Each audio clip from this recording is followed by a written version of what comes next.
CRM is then, so once you have defined your customer base, which customers are the most important ones, you will work on the operational level, which means you can also call it sales management. How do you contact these customers? So it's contact management. It means that you have to think about which customers should be served by which media. You have to look at what your customers are interested in, which medias are they present. So targeting according to the preferred media. They leave to the customer the choice on which channel they want to communicate with the brand. For example, they put all links on Facebook, on Instagram, on LinkedIn, on Google+. And actually the customer will choose among these omni-channels the preferred channel. And you have to think about how to interact with the customer. We introduce the concept of Salesforce automation. This means that you have to decide if you automatize the relationship or if you perform the relationship with a human. So this is a very important question today, because actually, normally humans prefer humans, but it's costly. So you cannot offer personalized relationships with humans to all customers, but only to those where the generated cost of human relationships, so the contact cost, are lower than the revenues generated. So generally, you only use human interactions for good customers, so for platinum customers, whereas you would rather use Salesforce automation for lower tier customers, so namely Explorer or Ivory customers. This makes you realize cost reductions, so you can cut cost and reallocate these resources better to your top customer. When we say Salesforce automation, it's not about sending out spams to the customers. This is actually what is unfortunately happening. Spam is not a good way of Salesforce automation. We have today better tools, such as chatbots. Chatbots are guided by artificial intelligence, so by algorithms. And in the future, we will even have voice bots. Again, you can now imitate human voices. So these chatbots can be trained. These algorithms can be trained, and they can quite well interact with the customers. Can analyze customer data in order to better know the customer, in order to have a profitable personalized relationships. And chatbots can also be used for, at the moment, low value interactions. And so mainly, for example, information research. So when customers search for information, so chatbot in the airline industry, where the customers can ask the chatbot to find links, airline links to a given destination. And the chatbot is then searching for all the airlines corresponding to the date, to the time, to the destination, in order to give this information to the customer. It's a low value relationship, information research, but it's helping a lot the customers quicker than if you ask a human to do that job. And so you can decide to externalize or to automatize low value interactions, such as information research, or for example, even complaint management, where you put the information on a platform, which is subsequently analyzed. I give you another example. If you have, for example, baggage problems with an airline, go to a counter, you can make the complaint by phone, but you will lose more time. But now you can rather go to a platform of the airline and put all the information, the flight number and the complaint problem, put the information on the platform. And this means that you can save time. So all these are low-value interactions which are already handled by chatbots or automatized relationships. For high-value interactions or complicated interactions, you can humans. This is more costly, but it fits better to interactions which are complicated. The idea is to outsource low-value or repeated interactions or information research to chatbots. And to outsource relationships with low-value customers also to chatbots. Also another example, for example, opening a bank account can be done quite easily by customers, so it can be automatized with chatbots. Various personal discussion with a bank advisor in order to advise you how to invest your money, your revenues, is much more sophisticated. And for these tasks, it is certainly better to use humans. And technology advances quickly. So I think in the next 10 years, we will have chatbots or voice bots, which are perhaps even more competent than humans by giving recommendation. The chatbot is learning. It's an artificial intelligence. So he can be gathered with a lot of information about the customer, for example, his financial risk profile.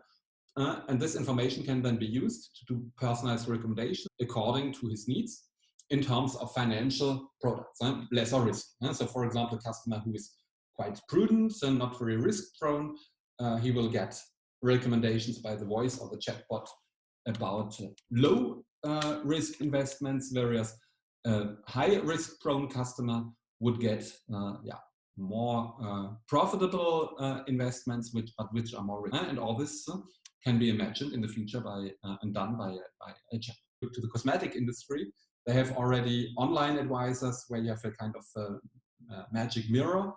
So you take a photo of yourself, and this photo is then analyzed by artificial intelligence.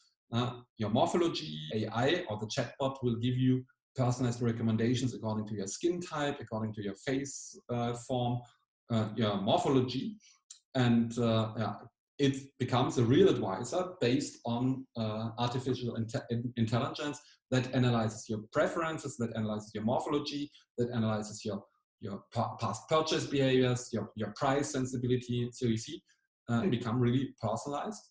And all this is done by chatbots. Today, we're rather in omni-channel configurations, omni-channel campaign management, which means that you leave the customer choose the channel he or she prefers. Take the example of Amazon. If a customer wants to interact by telephone, he can. There's an automatic call-back function, but he can also call Amazon. If he wants to interact by a chatbot, he can. If he wants to interact by Messenger, he can. If he wants to interact by Instagram, he can. If he wants to interact on the platform of Amazon, he can. So this is multi or omni-channel management where the customer finally chooses exactly the channel he prefers. The operational CRM, you have also to decide what kind of service you would like to introduce. So I already told you about complaint management with the example of the airline. So we can decide to outsource parts of the complaints by assigning incidents. And so some, let's say, easy incidents, easy to solve, you can be assigned to the chatbot. Some more complicated incidents can be assigned to humans. Artificial intelligence can decide how the incident can be managed. And the artificial intelligence will also decide which customer will be managed only by a chatbot and which, for example, top customers will be managed by humans. Customer service management, this is the key to the proactive relationship with the customers, high value relationship with the customers, and to increase satisfaction. And satisfaction means that customers, the more the customers are satisfied, the more they become loyal. CRM aims rather on customer loyalty than on customer acquisition. And loyalty comes through satisfaction and trust, which can thus be achieved by customer service management. Here you see an example from service recovery management. This is a study I did together with a grocery retailer, Leclerc. It is the impact of satisfaction with service management or service recovery management on loyalty. You see on the left side, purchase behavior, purchase basket, and frequency before dissatisfaction and complaint management. On the right side, you see the satisfaction after the complaint. So you see the graph is spread because you have customers who were satisfied. So at T0 here, they all complained, but some of them were satisfied with the complaint, with the service recovery, some were not satisfied with the complaints. Those who were satisfied, you can see that the curves are increasing. So satisfied customers, customers satisfied with the complaint management are increasing the purchase behaviors, the baskets and the frequencies. Those who are dissatisfied are decreasing the purchase basket and frequencies. So this shows clearly the importance of service recovery within the CRM. I distinguished the cohorts in terms of new customers and older customers. New customers are defined as those who have been buying at Leclerc for less than 1.5 years. Older customers are those who have been buying for more than 2 years. New customers, which are the above situated customers here, have a more extremist behavior. If they are satisfied with the relationship or the complaint management, they buy more than the older customers. But on the other hand, if they are dissatisfied, this means that they completely stop the relationship. So this means there's an exit, and you can see that these customers, this is the lower curve, these customers actually stop the relationship if they are dissatisfied with the complaint management. It shows you that recovery management is important in order to maintain the relationship because it has a very positive impact on loyalty. On the other hand, if it's badly managed, if the relationship is bad, it has a negative impact on the relationship. It has also impact on word of mouth, and so both satisfied and dissatisfied customers do word of mouth, and so talk to other customers about the positive experience, but above all, even more, the talk about the negative experience, which shows that it's really important to avoid dissatisfaction. What are the costs? Costs are high. Carrefour is actually investing something like 80 million euros a year in the CRM system, which means that they pay infrastructure, IT infrastructure, so cloud storage, IT infrastructure, database development, and software, so CRM software to analyze the data. So you have to take into account hardware and software components, but you have also to take into account call centers, the advisors, humans that interact with the customers. You have to invest into development of chatbot, knowledge management, data mining, and e-commerce functions if you integrate e-commerce. You have to integrate people costs because all these people have to be recruited and they have to be trained. Customer-oriented firm has to develop people who are able to interact great value to customers. There are process costs related to market segmentation, data analysis, selling process, and the campaign management process. And finally, if you have loyalty programs in terms of rewards, these rewards have costs. This has also to be taken into account. These rewards, and if you take the example of Carrefour, you get money on the loyalty card, and for every euro paid to a customer on the loyalty card, Carrefour has to pay €1. So these rewards are costly.